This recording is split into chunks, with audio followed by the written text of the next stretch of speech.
پیارے دوستو السلام علیکم۔ پیارے دوستو آج ہم جانتے ہیں کہ روزہ توڑنے کا کیا کفارہ ہے۔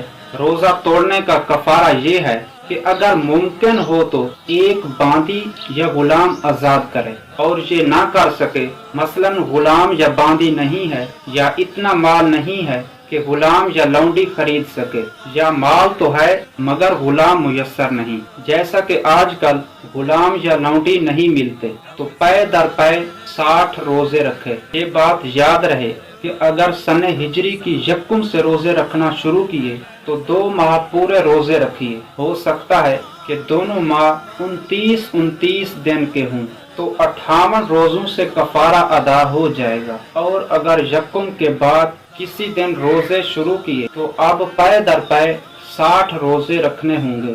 یہ بھی اگر ممکن نہ ہو تو 60 مسکینوں کو پیٹ بھر کر دونوں وقت کھانا کھلائے۔